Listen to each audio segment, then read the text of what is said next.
welcome back students. So this is the second part of the chapter Hearts and Hands. In my previous video I had explained to you the interaction or the talking or the conversation between Mr. Easton and Miss Fairchild, and when Miss Fairchild is about to talk with him, she discovers that he is wearing handcuffs and she is really shocked and anxious to know the reason. And the real marshal or the glum-faced man intervenes in between and says that Mr. Easton is the marshal and I am the prisoner, and he'll be taking me to Leavenworth prison for 7 years since I have done something wrong or for counterfeiting. So this is what we studied. But then at the last, when they were in a conversation, Miss Fairchild is really very happy for Mr. Easton that he has become a marshal and he is like one of the Western heroes, but her eyes are set on the handcuffs, so she is a bit uncomfortable, or she is in a situation of she's not able to know whether what the glum-faced man has said is true. So again the conversation continues and the glum-faced man says, don't you worry about them, miss. So when he comes to know that he is looking at her, at Mr. Easton's handcuffs, so he says, he was continuously looking at him indirectly, so he says, don't you worry about them, miss, said the other man. The other man is the glum-faced man. All marshals handcuff themselves to their prisoners to keep them from getting away. Mr. Easton knows his business. Another important paragraph, my dear children. So the real marshal says that Mr. Easton, he knows his business very well, and you don't worry yourself, like you don't worry about the handcuffs. Mr. Easton is taking me to the prison and he knows his business very well, and he has handcuffed, or the marshals handcuff the prisoners so that to avoid them or to prevent them from running away. Will we see you again soon in Washington? Asked the girl. Then the girl is asking, will we see you again in the Washington? Not soon. Now she is asking Mr. Easton, will you meet me again in Washington? Not soon, I think, said Easton. My butterfly days are over, I fear. Butterfly days, this is also important, one of the important extracts. So Mr. Easton says, my butterfly days. Butterfly days means my happy days, free days, yeah, girls के साथ flirt करने का time is now over, since I have become a responsible person after becoming a marshal, who he was really not, because he was supposed to be in the prison. So he tells lies that I won't be able to meet you because my free days or my butterfly days are over.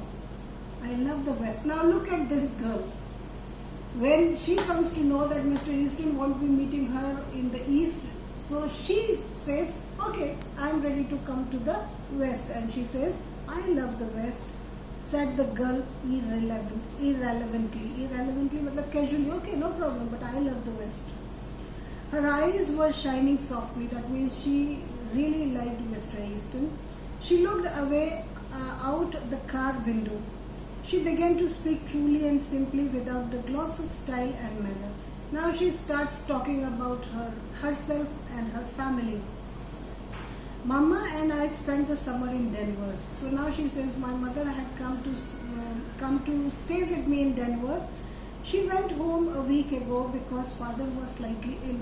And a week ago she went back again to her own house because my father was a bit ill.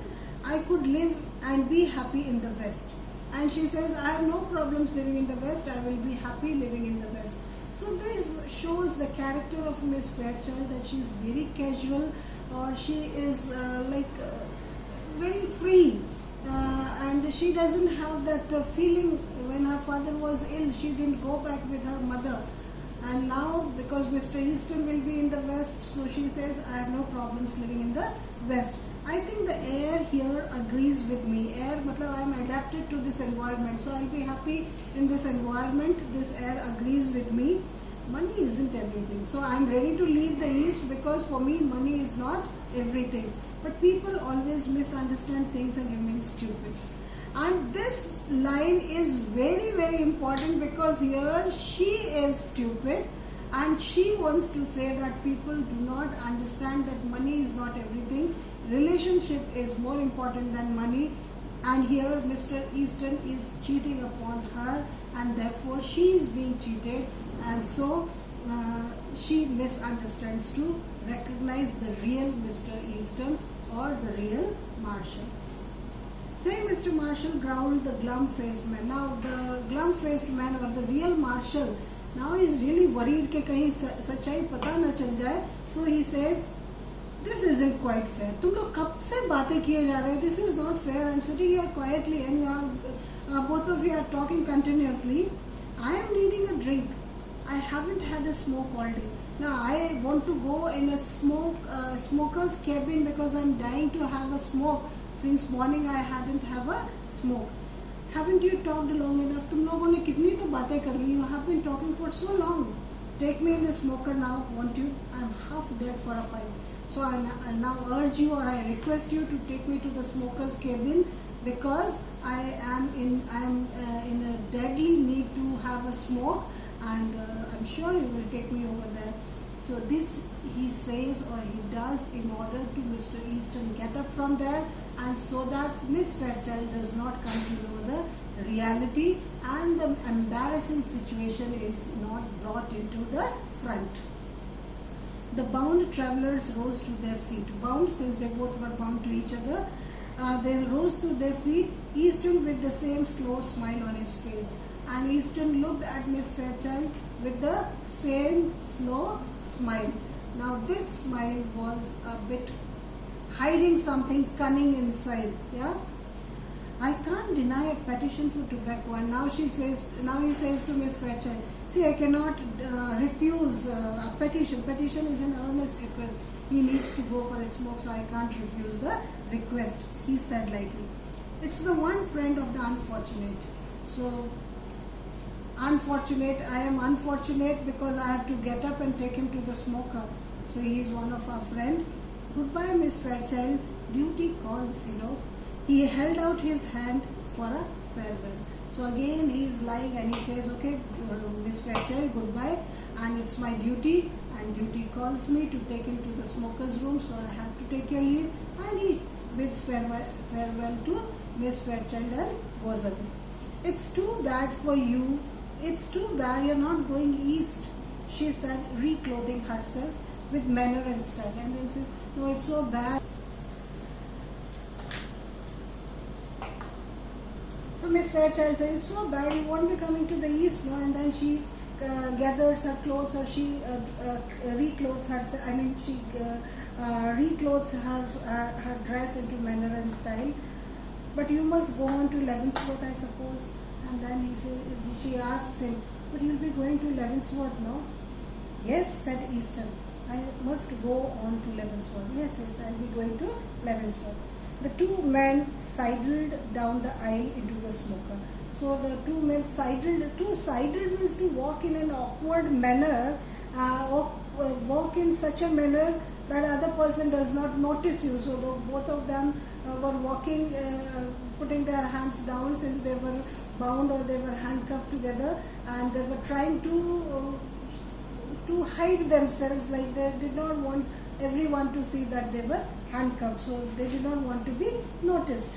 Anyways, they go to the smoker. God knows whether they went to the smoker or somewhere else, or they got down, we really do not know. The two passengers in a seat nearby had heard most of the conversation. Now the whole suspense is over here. Now there were other passengers also who were sitting over there, and they heard most of the conversation between Miss Fairchild and Mr. Easton. So now when they are gone, they start talking. Said one of them, that Marshall's a good sort of chap. Some of these Western fellows are all right. So out of those passengers, one of the passengers says to other, look at this Marshall, he seems to be so fit. Like these Western fellows are really taking good care of their health. He seems to be a very good sort of a man. Pretty young to hold an office like that, isn't he? Asked the other. And the other man says, didn't you realize that he's too young to hold the office of a marshal. Now, the marshal is a officer of the highest rank in the armed forces, and that means he needs to be an adult man or a grown-up man. So he says, didn't you notice that he is very young to be a marshal, to hold the office or to hold the duty of a marshal? Young? Exclaimed the first speaker. Why? Oh, didn't you catch on? Say, did you ever know an officer to handcuff a prisoner to his right hand? So then the first person said, young? What do you mean by saying young? Then he says, oh, you didn't catch on. That means you didn't notice or you didn't realize, you didn't understand that no officer is handcuffed to the prisoner in the right hand. Always the prisoner is handcuffed in the right hand and the officer is always handcuffed in the left hand. That is the whole suspense. And now we come to page number 68, the second paragraph, which is again important and tells you the gist of the story. The story Hearts and Hands describe the chance encounter on a train between two acquaintances, people who are familiar to each other, Miss Fairchild and Mr. Easton. The situation turns awkward, difficult, when Miss Fairchild notices that Easton is handcuffed to a grim-looking man. The girl is very anxious, or her face turns pale when she notices that Mr. Easton is handcuffed to a glum or a grim or a serious looking man. And that serious looking man, although he did not have a very handsome face, but he had a good heart, he intervenes to save Easton from embarrassment.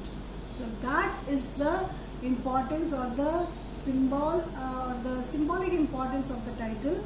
He is the real marshal and he tries to save Mr. Easton from embarrassment and prevent the girl from discovering the truth about him, that he is a prisoner. So that is the suspense in the story.